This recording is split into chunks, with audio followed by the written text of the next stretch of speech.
novads, un Ādažu novads lepojās ar savu kultūras zīmi. Un Ādažu novads saka, ka, protams, viņi ir lepni ar to, ka tajā ietilps 2 pagasti, Ādažu pagasts, Carnikavas pagasts un arī Ādažu pilsēta. Un Ādaži lepojas arī to, ka 27 km garumā savus līkumus met nepakļaujamā spītniece upe Un Ādažu Gauja. novada sākumā nāk Ādažu vidusskolas jauniešu deju kolektīvs Rūta, B un C grupa un Vita Reinboma un Ināra Mičule vada šo kolektīvu. Tas notika tālajās 1995. gada augustā, kad 2 jaunas matemātikas skolotājas minētās, kuras pašas bija dejotājs, pēkšņi saprata, ka mūsu Ādažu lielajā skolā nav sava deja kolektīva. Jā, un redzam, tiešām, kur ir šī Rūta, arī nāk tā, kad jau Sigurda pieminētie vairākie kolektīvi, kuri ir gan jauniešu grupā. Apvienojot kopā visas paudzes. Jā.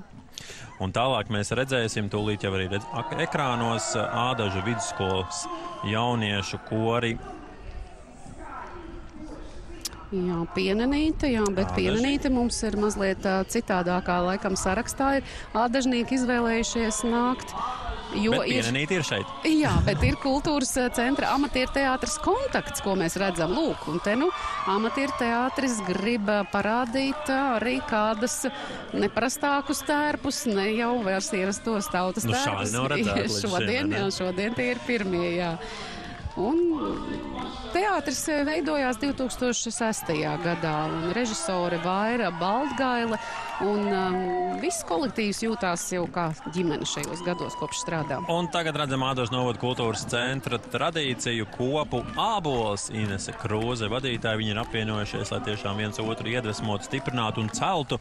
Viņu vieno koklas spēli un vēlmi apgūt šo seno instrumentu. Iedvesmos ap citu latviešu tautas gudrību, kurā ir smeļamies spēku, padomu un dzīves ziņu. Un Sprigulis Ādažu novada kultūras centra seniordeju kolektīvs, tur vadītāja Līga Lansmane, un kolektīvs dibināts 2016. gadā, un Spriguļu dalībniekiem šie būs 10. svētki, bet kā senioru kopa viņi piedalās 2. reizi. Jā, turpat aizmugurē nāk arī Ādažu kultūras centra vidējās paudzes deju kolektīvs Sprigulis. Bet D grupa tur nāk, un arī tur Līga Lansmane ir vadītāji, un dejotāji tiešām ļoti aktīvi, radoši. Mazliet traki un bija pirmie, kas pandēmijas laikā parādīja visai Latvijai, ka dejot var arī mājās. Šo hashtagu, jeb mirkļbirku paliec mājās, protams, to varējām redzēt, un tur tālāk nāk arī deju kolektīvs, deju ansamblis Sprigulītis Dāvis Ēglis ir vadītājs jau gandrīz 55 gadus apkārt šai saulē uz šīs zemes griežamies kopā. Tātad Sprigulis senioriem, Sprigulis vidējai paudzei un Sprigulītis tautas deju ansamblis. Un tātad šis kopā tiešām ir apvienojums daudziem cilvēkiem, kurus vieno deja. Un nākamais, ko mēs redzam jau nākamais Vīnpels nedaudz tālāk ar nosaukumu interesantu centra, Ādažu novada kultūras centra vidējais paudzes deju kolektīvs Sānsolītis. Bet paši viņi saka, nē, kas tad ir Sānsolītis? Tas nav tas, par ko jūs padomājāt. Par ko tad mēs padomājām? Es nezinu, bet viņi tā saka. Pirmkārt, Sānsolītis tas ir deju solis, otrkārt tas ir solis sāņus no ikdienas steigas darba un problēmām jautrā pulciņā.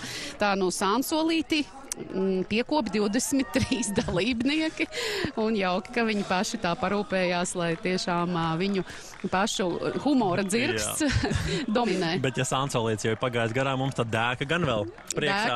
Dēka priekšā, jā. Centra Alūksnes novada kultūras centra seniordeju kolektīvs Un Dēka no 2013. gada. Darbojas, pie Ādažu novada. Un protams, arī nes Latvijas vārdu arī ārpus robežām un vienmēr cenšas ar piedzīvojumiem. Jā, bet turpat arī ir Ādažu novada kultūras centra jauktais koris Jumis, un šajā mirklī mēs mazliet samainīsimies. Es atstāšu Sigurdu ar savu kolēģi Inesi Vaikulu, un pēc kāda brīža jau atkal atgriezīšos pie jums. Bet Jumis nāk, vārpa pušķis rociņā, vainadziņas galviņā, to mēs arī, protams, redzam šobrīd, un tālāk Ādažu novada kultūras centra jauniešu koris Mundus, diriģents Didzis Soste, un Mundus, tā ir pasaule, tā ir rote, un tie esam mēs, kuriem patīk dziedāt, būt kopā un radīt tādas īpašas sajūtas un, protams, arī mirkļus. Jā, Sigurda, man prieks pievienoties un tieši Ādažu novada iešanas brīdī, jo tas ir mans novads, un kā es redzu, turpinājumā gājienā iet Ādažu novada kultūras centra jauktais koris Saknes, un Saknes dibināts 2016. gadā, un jau piedalījušies arī, protams, dziesmu un deju svētkos. Sveiciens Ārijam Adamsonam, diriģentam šim jauktajam korim, kas šobrīd soļo šeit brīvības laukumā. Un tagad redzēsim tūlīt Ādažu novada Carnikavas kultūras nama Ozolaine jauniešu deju kolektīvu abi divi.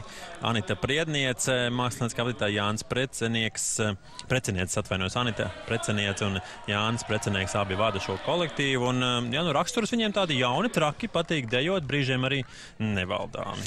Bet seko Carnikavas kultūras nama Ozolaine tautas lietišķās mākslas studija Auseklītis, vadītājs Zane Ulmane. Auseklītis darbojas jau arī kādu laiku, un tur ir 16 dalībnieces, kas apgūst uzturu un pildveido tradicionālās aušanas amata prasmes. Jā, Auseklīti šobrīd arī redzam ekrānos, un kas tad mums soļos aiz Auseklīšu? Carnikavas kultūras nama Ozolaine sieviešu koris Undīne, Inguna Rīniece, diriģente, un sieviešu koris dibināts 1980. gada dziesmu svētku norisē un piedalās jau 9. reizi. Un, jā, Undīnes tām gaujas viļņi dziesmas nes, lai dzīvo Carnikavas nāras, tā saka pašas dalībnieces no Undīnes. Un seko Carnikavas kultūras nama Ozolaine vidējās paaudzes deju kolektīvs Arnika, vadītājs Andis Lēmanis, un Arniku labāk raksturo ar vārdiem: jādejo, lai būtu prieks, deja ir mūsu mīlestība. Tā saka paši dejotāji. Bet, Inês, tev arī deja ir mīlestība, vai ne? Jā, tā ir jaunatklāta mīlestība. Man ir liels prieks būt šajā deju saimē, un tie būs arī mani pirmie dziesmu svētki un deju svētki. Jā, un kas tad nāk tālāk? Tālāk nāks Carnikavas kultūras nama Ozolaine senioru deju kolektīvs Tacis. Andis Lēnmanis, mākslinieckais vadītājs, un arī Taci šobrīd redzam ekrānos. Carnikavā vienmēr esam, kājas raitas sildījām, bet, kad Rīgā deju Tracis, vienmēr klāt ir arī Tacis. Un tālāk mēs redzam Carnikavas kultūras nama Ozolaine jauktais koris Vējabals, mākslinieckais vadītājs Matijs Pēteris Circenis, un dibināts 2010. gadā Kupls pulks. Kupls pulks mēs šeit redzam, un tiešām bravo, vakar startēja arī jaukto koru kategorijā kora karos, un ļoti labs rezultāts arī. Iepriekšējā reizē viņi pat dabūja 4. vietu. Jā, kora dibināts, un līdz 2002. gadam diriģēja Jurģis Cābuls ar mērķi tiešām pulcēt dziedātājs no Carnikavas un Rīgas, un šobrīd arī Vējabals korists mēs dzirdam.